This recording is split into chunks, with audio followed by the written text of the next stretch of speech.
Hai guys, selamat pagi. Hari ni saya nak baca itu BM. Baca bahan di bawah dengan teliti dan jawab soalan-soalan yang berikutnya. Akhirnya setelah menjalankan kajian demi kajian, aku mula menemukan kebenaran tentang tapal ubi dan hubungannya dengan pencegahan kanser.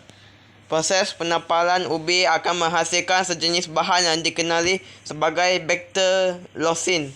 Bahan ini dihasilkan oleh sejenis bakteria asid laktik yang dipensil atau diasingkan daripada tabal ubi atau nama saintifiknya Manihot esculenta. Kalau ku katakan kepada emak atau bapa nama saintifik tapal ubi, itu pasti kedua-dua orang tua itu terlampau besar. Mereka hanya tahu membuat dan menjual tapal ubi, tidak lebih daripada itu. Bagiku, apabila istilah kanser terdengar digegendang telinga, aku terbayang dan kanser payudara yang menjadi topik hangat dunia perubatan sejak akhir-akhir ini. Sering saja aku mendengar atau terbaca akan bahaya penyakit ini. Ramai wanita yang menderita kerananya. Dipetik daripada cerpen Legasi Tapal Ubi, antologi berdasarkan petikan rangkai kata topik hangat membawa maksud A. Isu terkini, B. Situasi kini, C. Topik bualan, D. Berita semasa. So, nombor 1, C. Topik bualan.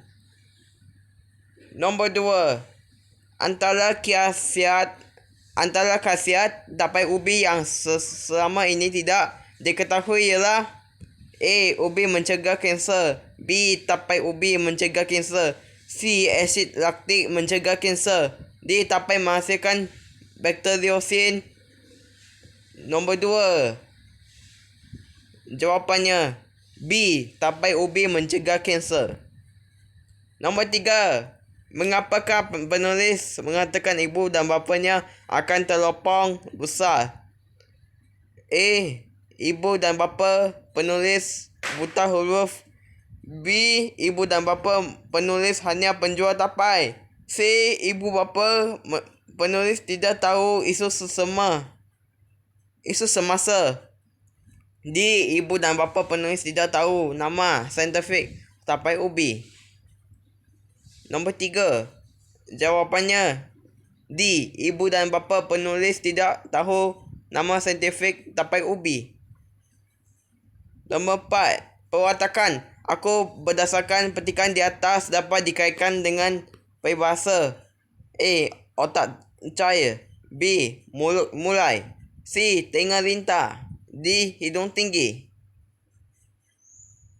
So, kalau untuk nombor 4 pula, jawapan dia A. Otak cahaya. Nombor 5, yang berikut benar tentang aku, kecuali A. Seorang yang bijak belajar, B. Seorang anak penjual tapal ubi, C. Seorang yang suka makan tapal ubi, D. Seorang anak yang rajin berbakti kepada ibu bapa. So, nombor 5, jawapan dia C. Seorang yang suka makan tapal ubi. Sekian, terima kasih. Jangan lupa like, comment, share and subscribe guys. Bye bye.